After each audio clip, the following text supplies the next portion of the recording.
ሰላም ጤና ይስጥልን አድማጭ ተመልካቾቻችን ሐምሌ 28 2018 ዓ.ም ያመሻሽ ዋና ዋና መረጃዎችን ይዤ መጥቻለሁ። መረጃና ዘገባዎችን እየተከታተላችሁ አብራችሁ እንድትቆዩ ነው በአክብሮት የምጋብዛችሁ። ሰሞኑን ከባድ ውጊያ ሲደረግበት የነበረው የሸረሪና የኢትዮጵያና ሱዳን ድንበር አካባቢ አዲስ ወታደራዊ መረጃ አለ። እሱም በዝርዝርና በቅደም ተከተል ወደ እናንተ አደርሳለሁ።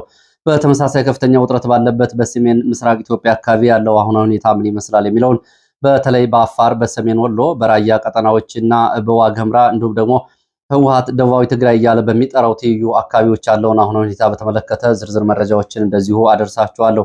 በወለጋ ቀጠና እየተደረገ ያለውን ውጊያና ውስብስብ ቀጠናዊ የኃይል አስተላለፍን በተመለከተ በዚህ ሰዓት የማደርሳችሁ መረጃ አለ። እነዚህን ጨምሮ ሌሎች መረጃዎች በቅደም ተከተል ወደ እናንተ ይደርሳሉ። በህወሓትና በፌዴራል መንግስት መካከል ያለውን ውጥረት ተከትሎ አውሮፓ ህብረት ጥሪ አቅርቧል። ከዚህ ጋር በተያያዘ ዲፕሎማሲያዊ፣ ወታደራዊ፣ ፖለቲካዊ መረጃዎችንም እንደዚሁ አደርሳችኋለሁ። በአማራ ክልል የቀጠለውን ውጊያ በተመለከተም እንደዚሁ ከየቦታዎቹ የወጡ አዳዲስ የግንባር ዝርዝር መረጃዎችን በሰዓት ወደ እናንተ አደርሳለሁ። እያደረስኳችሁ አብራችሁ ስትቆዩ ደግሞ ሀሳብ አስተያየት ቢኖራችሁ ጥቆማ ዜና@gmail.com ላይ ልታደርሱኝ ትችላላችሁ። ይህንና መሰል ጥቆማዎችን የምታደርሱባቸው ሌሎች አማራጮች የቴሌግራም፣ የዋትሳፕ፣ የሜሴንጀር እንደዚሁ የመልእክት መላላኪያ መንገዶችም ክፍት ናቸው። ልታደርሱ ትችላላችሁ። እያደረሳችሁ ስለሆነ በእጅጉ ነው የማመሰግነው። እንግዲህ በርከት ያሉ አስተያየቶችን ተመልክቻለሁ። በርከት ያሉ አስተያየቶችን አድርሳችሁኛል።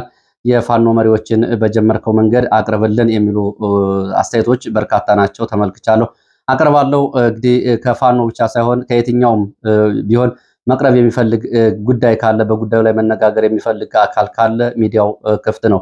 ይሄ ደብረ ጽዮንንም ጨምሮ በዚያ ጉዳይ ላይ በተለያዩ ጉዳዮች ላይ መነጋገር እንፈልጋለን ለሚሉ አካላት ጭምር መቅረብ ይችላሉ። እኔም አቀርባለሁ። ለማንኛውም በተጀመሩ ጉዳዮች ላይ አሁንም ግልጽ የሆነ ለህዝብ ማብራሪያ እንዲሁም ደግሞ ለፋኖ ሰራዊት ማብራሪያ በሚያስፈልጋቸው ጉዳዮች ላይ የፋኖ መሪዎች ወደፊት እየመጡ ማብራሪያዎችን እንዲሰጡ የማድረጉን የሚዲያ ኃላፊነት እቀጥላለሁ። ወደ ያስኳቸው መረጃዎች ነው የሚሄደው። ወደ መረጃዎቹ ሲሄድ የአፍሪካ ልማት ባንክ እንዳስታወቀው ኢትዮጵያ 2013 እስከ 2022 ባሉት ዓመታት ውስጥ በንግድ ሰነድ ማጭበርበር በምክንያት 24.6 ቢሊዮን የአሜሪካ ዶላር ከስራለች ወይም ደግሞ አታለች ብሏል። ይህም የሀገሪቱ የኢኮኖሚ ትራንስፎርሜሽን በከፍተኛ ሁኔታ እንደጎዳው ነው የአፍሪካ ልማት ባንክ ባወጣው ዝርዝር ጥናት እያረጋገጠው።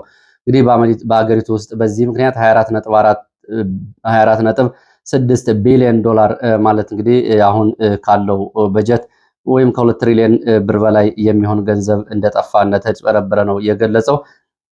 እንግዲህ ያለውን አጠቃላይ ኢኮኖሚያዊ፣ ፖለቲካዊ፣ ወታደራዊ ቀውሶችም የመባባሳቸው ከዚህ አንዳንድ ጉዳዮች ጀርባቸው እነዚህ ያሉ የሀገሪቱ ዜጎች የተረጋጋ ወይም ደግሞ ጤነኛ ኢኮኖሚ ኑሮ የተረጋጋ አገራዊ ሁኔታ እንዳይኖር የሚያደርጉ ጉዳዮች እንደሆኑ ነው የተገለጸው። ወደ ወለጋ በቀጥታ ሄዳለሁ። በወለጋ ምስራቅ ወለጋ ኪረሙ ወረዳና አካባቢ ያለው ሁኔታ በተመለከተ የሚከተለውን መረጃ ወደ እናንተ አደርሳለሁ። በኪረሙ ወረዳ ባጊን፣ ሀሮ አዲስ ዓለም፣ ወደሳ ዲማ ተብሎ በሚጠሩና የቀድሞ አየር ማረፊያ እየተባሉ በሚጠሩ አካባቢዎች መጠነ ሰፊ ውጊያ እየተደረገ ነው የሚገኘው። የገዳ ኮማንዶ የባሮ ቱምሳ ክፍለ ጦር በአካባቢው ከመላመዱ በፊት በሚል በተቀናጀ ዘመቻ ጥቃት ፋኖ መጀመሩን የገለጹት የመረጃ ምንጮች ፋኖ በባጊን የነበረውን የመከላከያ ካምፕ የተቆጣጠረ ሲሆን ከነቀምት የሚያስመጣውንና ወደ አጋምሳ የሚያስወጡትን የቀድሞ አየር ማረፊያና አካባቢዎቹን ሙሉ በሙሉ መቆጣጠሩን የመረጃ ምንጮች ገልጸዋል። በባጊን ካምፕ ለ3 ቀናት ከበባ ውስጥ የነበረ መከላከያ ሌሊቱን ወጥቶ በሌላ አቅጣጫ ወደ ሀሮ አዲስ ዓለም ከሌላው ኃይል ጋር ተቀላቅሎ ዛሬ ውጊያ መቀስቀሱን መረጃዎቹ ጠቁመዋል። ከውጊያ ጋር በተያያዘ በከባድ መሳሪያ በመካናይዝድ በእግረኛ የታገዘ ውጊያ ነው እየተደረገ ያለው በዚህ ቀጠና ያሉት የመረጃ ምንጮች የደረሰውን ጉዳት ግን እስካሁን ድረስ ለማወቅ አልተቻለም ብለዋል። በአካባቢው የስልክና የመገናኛ አገልግሎቶች ሙሉ በሙሉ በመቋረጣቸው ምክንያት አጠቃላይ የውጊያውን የውሎ ሁኔታ በዝርዝር ጉዳቶች ለማረጋገጥ አልተቻለም። በኪረሙ ሀሮ አካባቢ ካለው ሌላ ከዚህ ባሻገር ደግሞ በአካባቢው የሚንቀሳቀሱ ሌሎች ታጣቂዎች የጃልመሮ ጦር በዚሁ አካባቢ እንቅስቃሴ እያደረገ እንደሚገኝ የመረጃ ምንጮች ገልጸዋል። ከፍተኛ ቁጥር ያለው የጃልመሮ ጦር ከሀሮ አዲስ ዓለም በኩል በሆሮ ጉዱሩ ወለጋ ወደ አሙሮ ወረዳ ተሻግሮ ኪረሙ ወረዳ ገብቶ ዛሬ በአካባቢው ይገኛል። ኪረሙ ወረዳ በሀሮ አዲስ ዓለም መካከል ኖሌ ገብርኤል ተብሎ የሚጠራው አካባቢ ነው የጃልመሮ ጦር እየሰፈረው። ፋኖና መከላከያ እንዲሁም ደግሞ ገዳ ኮማንዶ ውጊያ እያደረጉበት ባለው ጀርባ መጥቶ መስፈሩን ነው የመረጃ ምንጮቹ የገለጹት። በዚሁ ወደ መርጋ ጅሬኛ መገንጠያ የኦሮሚያ ልዩ ኃይል ገዳ ኮማንዶዎች ጋር እንደዚሁ ለሰዓታት የቆየ ውጊያ አድርጓል። በዚህ ውጊያ መድፍና ድሽቃን ጨምሮ የገዳ ኮማንዶ በመጠቀም የነጃልመሮን ኃይል ወደኋላ ብሎታል ያለው የመረጃ ምንጭ የተመለሰው የጃልመሮ ጦር አሁንም በብዛት በአማራ በሚኖርባቸው የእርሻ ልማት አካባቢዎች ጨቢ ከተማ አካባቢ በብዛት ሰፍሮ ይገኛል ብለዋል። የጃልመሮ ጦር በአሁኑ ወቅት የኪረም ወረዳ ዙሪያውን 100% ከቦ ይገኛል ያሉት የመረጃ ምንጮች ከጊዳ የሚመጣው መንገድም ተዘግቷል ብለዋል። ከጊዳ ተነስቶ ወደ ኪረሙ ሊገባ የነበረ የመንግስት ኃይል ቆቆፌ ተብሎ በሚጠራው አካባቢ ፋኖ አካባቢውና አየር ማረፊያውን መቆጣጠሩን ተከትሎ መግባት ሳይችል ወደኋላ ተመልሷል። የመንግስት ኃይሎች በመካከላቸው ከባድ መሳሪያዎችን በመተኮሱ ሲሆን ይህም በአካባቢው ህዝብ ላይ ከፍተኛ ስጋት ፈጥሯል ብለዋል። ኪረሙ ከተማና ዙሪያው በአሁኑ ወቅት በጃልመሮ ጦር በፋኖ የአማራ ኃይል እንዲሁም ደግሞ በመንግስት ኃይል ከከበባና ቀለበት ውስጥ ገብቷል። በአካባቢ ያለው የኃይል አሰላለፍ ይህንን ይመስላል ብለዋል። በመንግስት የሚደገፈው ሌላው የአካባቢው የጃልሞስ የኦነግ ሸኔ ታጣቂ ኃይልም እንደዚሁ ከመንግስት ጦር ጎን ተሰልፎ ወደ ጃልመሮና ወደ ፋኖ እየተኮሰ መሆኑን የመረጃ ምንጮቹ ጨምረው ገልጸዋል። ወደ ማዕከላዊ ኢትዮጵያ ጉራጌ ዞን የሚወስደን መረጃ አስከትላለሁ። ከጉራጌ ዞን ከአካባቢ የወጡ መረጃዎች እንደሚያሳዩት በጉራጌ ዞን አበሽጌ ወረዳ ያለው አጠቃላይ ሁኔታ ከደህንነትና ከሰብአዊ መብት ጥሰት ጋር ተያይዞ ላለፉት ዓመታት የዘለቀው ስቃይና እንግልት አሁንም ተባብሶ መቀጠሉን የአካባቢ ነዋሪዎች ገልጸዋል። ከስፍራው የደረሱ መረጃዎች እንደሚያመላክቱት በተለይ በኦሮሚያ ክልል ደቡብ ምዕራብ ሸዋ ዞን አዋሳኝ በሆኑ በጉራጌ ዞን በሚተዳደሩ ወረዳዎች የሚኖሩ የአማራ ተወላጆች የፋኖ ደጋፊዎች ናቸው በሚል ፍረጃ በመንግስት የጸጥታ ኃይሎች ከፍተኛ ወከባ፣ ግድያ፣ እንግልት እየተፈጸመባቸው ነው። በቅርቡ ከተፈጸሙ ጥቃቶች መካከል ሐምሌ 24 2018 ዓ.ም በአገና ከተማ በጸጥታ ኃይሎች የተያዙ 3 ወጣቶች በሐምሌ 25 ጠዋት ተረሽነው ናች ቋሊት ተብሎ በሚጠራ ቦታ ተወስደው አስከሬናቸው ተገኝቷል ብለዋል። ነዋሪዎቹ አክለውም እንዳመለከቱት የተገደሉ ወጣቶችን አስከሬን አንስቶ ለመቅበር እንኳ እንዳይቻል የጸጥታ ኃይሎች እየከለከሉ አስከሬኑ ለ2 ቀናት ሜዳ ላይ ወድቆ ለአውሬ ግማሽ አካሉ እንዲበላ አድርገዋል ብለዋል። እንግዲህ አስከፊ ጭካኔ የተሞላበት ግድያ ከተፈጸመ በኋላ ቤተሰቦች አስከሬን አንስታችሁ አትቀብሩም በሚል እንደዚህ አይነት ግፍ እየተፈጸመ ነው የሚገኘው። ይህ እየሆነ ያለው በጉራጌ ዞን ነው። በአበሽጌ ወረዳ ለዘመናት ሰፋፊ መካናይዝድ የግብርና ስራዎች ላይ ተሰማርተው የሚኖሩ ነዋሪዎች እንደሚያስረዱት አካባቢው አሁንም ከፍተኛ ስጋት ውስጥ ይገኛል። ላለፉት ዓመታት በተፈጸሙ ጥቃቶች በርካታ ዜጎች ንብረታቸውን ጥለው ተሰደዋል፣ መጋዘኖቻቸው ተቃጥለዋል ብለዋል። እንደ አደፍርስ አሰፋን ጨምሮ በርካታ የአካባቢው የእርሻ ባለሀብቶች ደግሞ ያለ ፍርድ ታስረው ንብረታቸው ተወርሶ በእስር ቤት እየማቀቁ ይገኛሉ። ይህም የሚያደርጋቸው አማራ በመሆናቸው የፋኖ ደጋፊ ናችሁ በሚል ምክንያት እንደሆነ ነው የተገለጸው። አካባቢውን ለቀው ለመውጣት አማራጭ አጡ በስጋት ውስጥ የሚገኙ ነዋሪዎች አሁን እኛ ኢትዮጵያውያን አይደለንም ወይ ወደ የትስ እንሄድ ሲሉ እየጠየቁ ነው የሚገኙት። የሚመለከታቸው አካላትና የሰብአዊ መብት ተቆርቋሪዎች እንዲሁም ደግሞ ሚዲያዎች ድምፅ ሊሆኑን ይገባል በሚል ይህንን ለኢትዮ ፎከስ አድርሰዋል። ወደ ሰሜን ምዕራብ ኢትዮጵያ በወልቃይት ጠገዴ ሰቲት ሁመራ ዞን ትይዩ በኢትዮጵያና ሱዳን ድንበር አካባቢ ያለውን ሁኔታ የተመለከቱ መረጃዎችን ወደ እናንተ አደርሳለሁ። በዚህ ግንባር የህወሓት ታጣቂዎች አዳዲስ እንቅስቃሴ እያደረጉ መሆኑን የሚገልጽ መረጃ ነው የወጣው። በጥቁር አባይ ግዛት ወይም ደግሞ በኢትዮጵያ አሶሳ ትይዩ፣ ደማዚን እና ኩርሙክ በጥቁር አባይ ግዛት የተለያዩ ቀጠናዎች ለዘመቻ ተንቀሳቅሰው የነበሩ የህወሓት ታጣቂዎች ተመልሰው ወደ ሁመራ ግንባር ወደ ሸረሪና ግንባር ሀሻባ ተብሎ ወደሚጠራ አካባቢ እንዲመጡ መደረጋቸውና ለመልሶ ማጥቃት እየተዘጋጁ መሆናቸውን የዓይን እማኞች ገልጸዋል። ዛሬ ከሰዓት በኋላ ሀሻባ ተብሎ የሚጠራው አካባቢ በሬ አርደው ተሐድሶ እያደረጉ እና የኃይል ግምገማና የኃይል ስምሪት እያደረጉ እንደሆነ የዓይን እማኞች ገልጸዋል። ይህ ስብስብ በጀኔራል ሙዘይ መኮንንና በጸጋይ ማርክስ የሚመራ እንደሆነ የገለጹት የመረጃ ምንጮቹ ከአርሚ 13 እና ከአርሚ 7 ከጥቃቱ የተረፉ የታጣቂ ክፍሎችን ያቀፈ እንደሆነ ተገልጿል። ዋና ዓላማው ሸረሪና ላይ የደረሰውን ከባድ ጉዳት ለማካካስ እና የሸረሪናን ወታደራዊ ካምፕ መልሶ ለመቆጣጠር እንዲሁም ደግሞ ወደ ሁመራና ወደ ወልቃይት አቅጣጫ መልሶ ማጥቃት ለመክፈት እንደሆነ መረጃዎቹ ገልጸዋል። ታጣቂዎቹ የተለያዩ የቡድን መሳሪያዎችን እንዲሁም ደግሞ አጥፍቶ ጠፊ ሰው አልባ አነስተኛ ድሮኖችን ታጥቀው እንደሆነ የመረጃ ምንጮቹ ገልጸዋል። ይህንን ከሱዳን ጦር በድጋፍ ያገኟቸው አነስተኛ አጥፍቶ ጠፊ ድሮኖችን በብዛት ይዘዋል ነው የተባለው። በሸረሪና ውጊያ የተማረኩና የወደሙ ወታደራዊ ቁሳቁሶችን በተመለከተ የግንባሩ የህወሓት ታጣቂዎች አዛዥ ሻለቃ በርሄ ኃይሌን ጨምሮ በዚህ ግንባር የተማረኩ መረጃዎች ዛሬ ደርሰዋል። ከዚህ ጋር በተያያዘ ቀደም ብሎ የተለያዩ አሃዛዊ መረጃዎች እየወጡ ነበር። ከወጡት መረጃዎች መካከል ከ1534 በላይ የህወሓት ታጣቂዎች ሙትና ቁስለኛ ሆነዋል። ከነዚህ መካከል ሻለቃ በርሄ ኃይሌ ጨምሮ እንግዲህ ከተማረኩት ይገኝበታል። ከሻለቃ በርሄ ኃይሌ ጋር 183 ታጣቂዎች ስለመማረካቸው ከ1670 በላይ ክላሽንኮፎች በስቶር ውስጥ ጭምር የነበረው ሸረሪና ካምፕ ስለመማረኩ፣ ከ24 በላይ ስናይፐሮች፣ ከ89 በላይ ብሬኖች እንዲሁም ደግሞ ጸረ ታንክ አርፒጂዎች ጨምሮ 14 ዲሽቃ እንዲሁም ደግሞ 9 አርፒጂ፣ 7 የተለያዩ የሞርተር አይነቶች ባለ 120 ባለ 82 ተብሎ የሚጠሩ እንዲሁም ደግሞ ተወንጫፊ ሮኬቶችን ጨምሮ ከ5 በላይ ፓትሮሎች 3 ፓትሮሎች የዙ 23ን ጨምሮና ኮርኔት የተባሉ መሳሪያዎችን የጫኑ መውደማቸውና እንዲሁም ደግሞ መማረካቸው ታውቋል። ከትራንስፖርትና ሎጂስቲክስ አንጻር ኦላል ተሽከርካሪዎች፣ ፓትሮሎች እንዲሁም ደግሞ የኃይል ምንጭ የነበሩ ጀነሬተሮች፣ የመብራትና የውሃ ጀነሬተሮች እንዲሁም ደግሞ ትራክተሮችን ጨምሮ የመገናኛ ሬዲዮኖች በዚህ በሸረሪናው ውጊያ የህወሓት ታጣቂዎች የተማረኳቸው ወይም ደግሞ ያጧቸው ናቸው። በዚህ ጋር በተያያዘ እንግዲህ የሻለቃ አዛዡ ሻለቃ በርሄ ኃይሌ አሁን በምርኮ እጅ ይገኛል ከ181 ታጣቂዎች ጋር። በዚህ በኩል ከቀረበው ጋር በተያያዘ የወጣ ሌላ መረጃ የመረጃ የበላይነት ተወስዶ ነው ሽንፈት ውስጥ የገባ ነው ሲል ሻለቃ በርሄ ኃይሌ መናገሩን የመረጃ ምንጮች ገልጸዋል። በምርኮ የሚገኘው ሻለቃ በሁመራ፣ በረከት፣ ማይካድራ በርካታ ከተሞች ሰርገው የገቡ የህወሓት የመረጃና የስለላ ቡድኖች ውጤታማ ለመሆናቸውን ተናግሮ ይህም እንግዲህ ለሸረሪናው ጥቃት ዳርጎናል ማለቱ ተሰምቷል። ከዚህ ጋር በተያያዘ እንግዲህ ላለፉት 6 ዓመታት የህወሓት ታጣቂዎች ተቆጣጥረውት የነበረው የሸረሪና ወታደራዊ ካምፕ አሁን መልሶ ለመያዝ ነው ዝግጅት እያደረጉ የሚገኙት።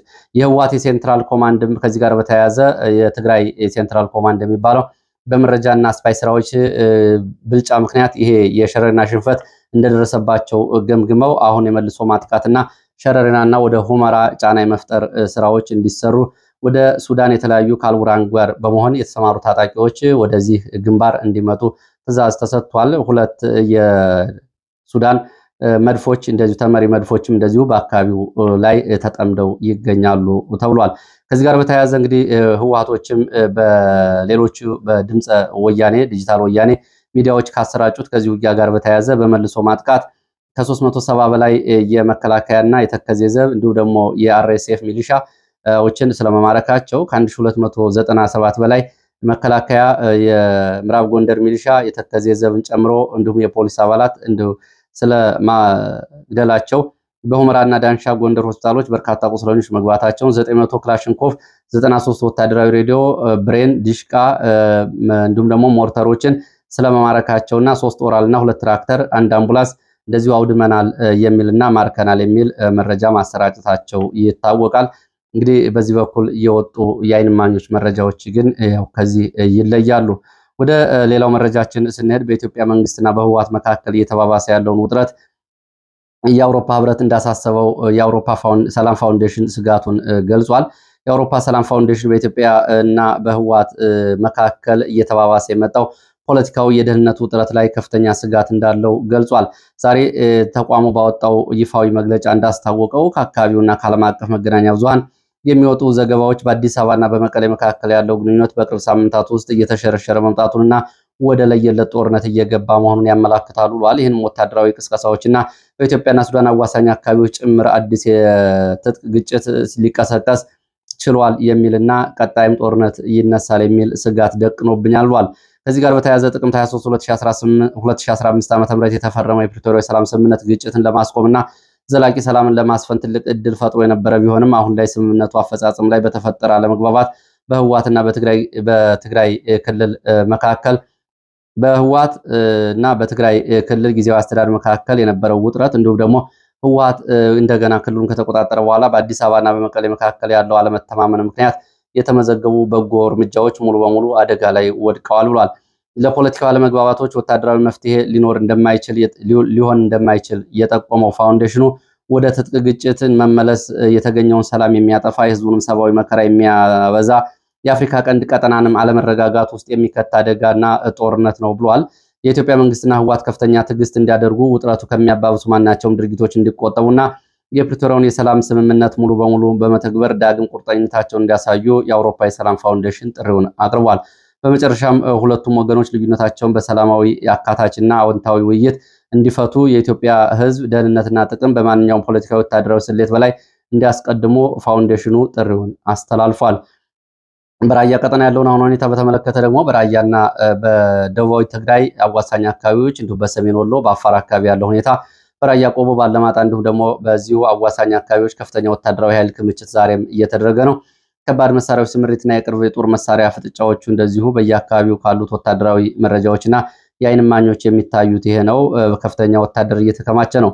ከስፍራው የተገኙ መረጃዎች እንደሚያሳዩት በቆቦ ባለማጣ በተለያዩ ቀበሌዎች በርካታ ከባድ መሳሪያዎች፣ የእግረኛ፣ የኮማንዶ አዳዲስ ሰራዊት ወደ ቀጠናው በመጓጓዝ ላይ ይገኛል። በሁለቱም አካባቢ ጮቢበር፣ አባርጎ አካባቢ እንደዚሁ የከባድ መሳሪያዎች መድፎች በፊት ለፊት የተጠመዱ መሆናቸው ተገልጿል። በራያ ቆቦ በኢንቨስትመንት ጋሪ ሌንጫ፣ አባርጎ ትምህርት ቤትን ጨምሮ በተለያዩ አካባቢዎች እንደዚሁ ተመሪ ሚሳይሎችና በአካባቢው የከባድ መሳሪያዎች የአየር መቃወሚያዎች ተጠምደው ይገኛሉ። በተጨማሪም ከአዋሽ ወታደራዊ ማሰልጠኛና ከሌሎች አካባቢዎች መካናይዝድ እግረኛ በሚሌና በራያ ጨርጨር በኩል ወደ ግንባር ማቅናቱ ታውቋል። አዳዲስ ጊዜያዊ ካምፖችም የተቋቋሙ ሲሆን ቆቦ እና የቆቦ ሚሊሻና ሰላም አስከባሪ ወደ ካራይላ ተራራማ አካባቢዎች እንቅስቃሴ ስለማድረጉ፣ በሌላ በኩል ደግሞ በትግራይ ባለማጣ በኩል ያለው የህወሓት የኃይል አዛዦችና ሰራዊት ስምሪት እንደዚሁ እየተፋጠነ እንደሆነ መረጃዎች ገልጸዋል።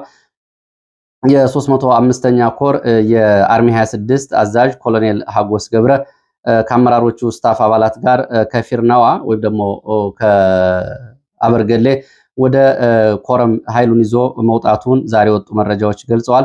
ወደ ቦራ ተብሎ ወደሚጠራው አቅጣጫ ተንቀሳቅሷል ብለዋል። በተጨማሪም በራያ አለማጣ፣ ኩቢ ድርባ፣ ማዋጃ ተብሎ የሚጠሩ አካባቢዎች ስምሪቶች ተሰጥተዋል። ወደ ጎቱ፣ በደና ለኮ፣ አዲስ ቅኝ ተብሎ ወደሚጠሩ የራያ ቆቦ አቅጣጫዎች ተጨማሪ ኃይል ስምሪት ወስዷል። ከዚህ ጋር በተያያዘ እንደዚሁ በአፋር ግንባርም ዛሬ ወደ 4 የሚጠጉ መድፎችን ህወሓት ማንቀሳቀሱን ነው መረጃዎቹ እየገለጹት። ወደ አማራ ክልል የግንባር መረጃዎች ስንሄድ በአማራ ፋኖ 303ኛ ኮር አዲስ ሰልጣኞችን ማስመረቁን አስታውቋል። በአርማጭሆ ቀጠና በአማራ ፋኖ ብሔራዊ ንቅናቄ ጎንደር ጠቅላይ ግዛት በላይ ዕዝ ስር የሚገኙ 303ኛ ኮር ለተከታታይ ወራት ሲያሰለጥናቸው የቆዩ ወጣቶችን በዛሬው ዕለት ማስመረቁን ገልጿል። በምረቃ ስነ ስርዓቱ ላይ የኮሩ የክፍለ ጦር ከፍተኛ አመራሮች መገኘታቸው፣ በስነ ስርዓቱ ላይ ንግግር ማድረጋቸውን፣ የኮሩ ከፍተኛ አመራሮች ተመራቂዎች በህዝብ ላይ እየደረሰ ያለውን ግፍና መከራ ለማስቆም ዝግጁ መሆን እንዳለባቸው ገልጸዋል። አያይዘውም ምርቃቱ ወቅት ልዩ የሚያደርገው አንድነት መበሰርን ተከትሎ መሆኑና ትግሉ የተቀጣጠለበት ወቅት ላይ በመሆኑ ይሄ እንደሚለየውና ለወደፊት ዝግጁ እንዲሆኑ ስምሪት ሰጥተዋል። አመራሮቹ አክለውም በተለያዩ ፈተናዎች መስዋዕትነት፣ እንግልት የሞላበት መሆኑን ትግሉ በመጠቆም ተመራቂዎቹ የሰማዕታትን አደራ በመቀበል እስከ መጨረሻው እንዲታገሉ ጥሪ አቅርበዋል ብሏል። በመጨረሻም የ303ኛ ኮር ህዝብ ግንኙነት መምሪያ ለስልጠናው መሳካት አስፈላጊውን ሎጂስቲክ ቁሳቁስ ድጋፍ ላደረገ ህዝብና አሰልጣኞቻቸው ምስጋና አቅርበዋል። በሌላ በኩል በጋይንት በስማዳና ራስ ጋይንት ቀጠናዎች በተካሄደው ውጊያ በሰውና በቁሳቁስ ላይ ጉዳት መድረሱን ፋኖ አስታውቋል። በደቡብ ጎንደር ዞን ስማዳ፣ ጅብጌ፣ መድኃኔዓለም፣ ሰበር ሚካኤልና ቃጫን አካባቢዎች በተካሄደው ውጊያ ነው በሰውና በቁሳቁስ ላይ ጉዳት መድረሱን የአማራ ፋኖ ብሔራዊ ንቅናቄ ጎንደር ጠቅላይ ግዛት በላይ ዕዝ ህዝብ ግንኙነት መምሪያ ያስታወቀው። የዕዙ ህዝብ ግንኙነት መምሪያ ባወጣው መረጃ ሐምሌ 28 ዛሬ ማለት ነው ከስማዳ ወገዳ ከተማ ተነስቶ ወደ ተለያዩ አቅጣጫዎች በመንቀሳቀስ ከ206ኛ ከፍ ያለው ደሴ እንዲሁም ደግሞ ጀነራል ኃይሌ ዘውባን ተክፍለ ጦሮች ላይ ጥቃት ለማድረስ ሞክሯል ያለው የመከላከያ የአድማ ብተና የሚሊሻ ኃይል ጋር በመልሶ ማጥቃት እርምጃና ምከታ ማድረጉን ገልጿል። ክፍለ ጦሩ ባካሄደው ስልታዊ የመልሶ ማጥቃት ኦፕሬሽን ጥቃቱን ማክሸፉን የገለጸ ሲሆን በቅርቡ በራስ ጋይንትና በተለያዩ አውደ ውጊያዎች በተካሄዱ ፍልሚያዎችን ጨምሮ በተደረጉ የመልሶ ማጥቃት በጸጥታ ኃይል ላይ ጉዳት ማድረሱን ገልጿል። በዚህም ከ15 በላይ የሰራዊትና የአድማ ብተና አባላት መገደላቸውን፣ ከ27 በላይ የሚሆኑ ቀላልና ከባድ ቁስለኛ መሆናቸውን፣ 7 የነፍስ ወከፍ ክላሽንኮቭ መሳሪያዎች እንዲሁም ከ123 በላይ የብሬንና የክላሽንኮቭ ጥይቶች በምርኮ ማግኘቱን እንደዚሁ ህዝብ ግንኙነቱ ገልጿል። እዙ አክሎም ሰራዊቱ ወታደራዊ አቅሙንና ትጥቁን በማቀናጀት የተቀናጀ አሰራርን በመከተል ላይ እንደሚገኝ ነው እያስታወቀው። ወደ ሱዳን ጎረቤት ሀገር የሚወስዱና አጫጭር መረጃዎች አስከትላለሁ። የሱዳን ጦር እስከ ዓመቱ መጨረሻ አርኤስኤፍን ሙሉ በሙሉ ከሱዳን እንደሚያጠፋ ዝቷል። የሱዳን ጦር ሰራዊት በሁሉም የውጊያ ግንባሮች ፈጥኖ ደራሽ ኃይሉ ላይ እስከ ፈረንጆቹ የዓመቱ መጨረሻ ድረስ ሙሉ በሙሉ ለማጥፋት ያለመ ሰፊ የወታደራዊ መልሶ ማጥቃት እርምጃ እየወሰደ እንደሆነ ገልጿል። ጀነራል ያሲን አላታ ይህንን የተናገሩት ከመሐመድ ጎሳ መሪ ሙሳ ሳይል ቀደም ሲል የአርኤስኤፍ የኮበለሉትን ብርጋዴር ጀነራል አልኑር ጉባ ጋር በመሆን ለተዋጊዎቹ ባደረጉት ንግግር ነው።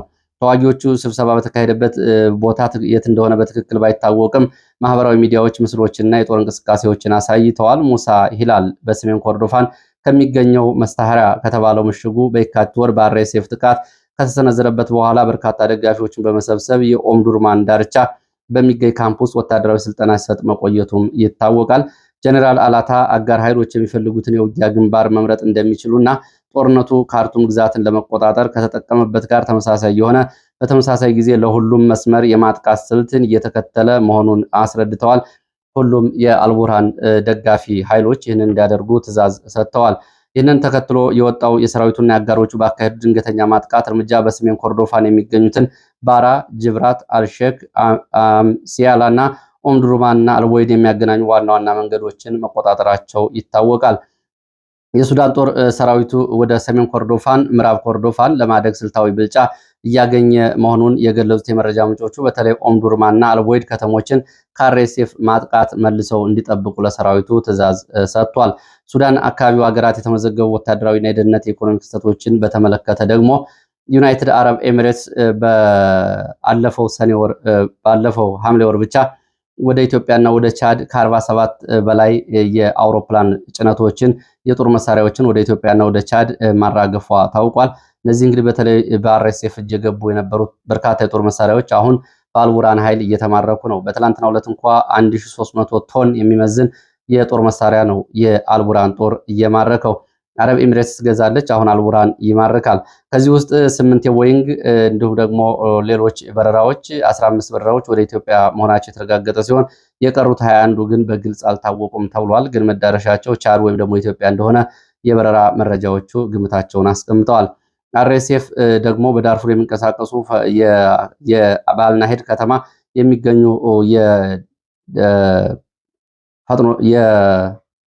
ጀነራል አልቡርሃንን ታጣቂዎች እርምጃ ወስጅባቸዋለሁ ሲል እንደዚሁ መግለጫ አውጥቷል። ከዚህ ጋር በተያያዘ እንግዲህ የአልጄና መስመር ውጊያ እንዲሁም ደግሞ የቻድ መስመሮችም ውጊያ ተቀስቅሶባቸዋል። ይህ እንግዲህ በሱዳን ያለው ሁኔታ ነው። ወደ ቀይ ባህር ስንሄድ ደግሞ በኢራን የሚደገፉት የሁቱ አማጽያን በደቡባዊ ሳውዲ አረቢያ በሚገኘው የናጅራን አየር ማረፊያ ላይ ዛሬ ድሮን ጥቃት መፈጸማቸውን አስታውቀዋል።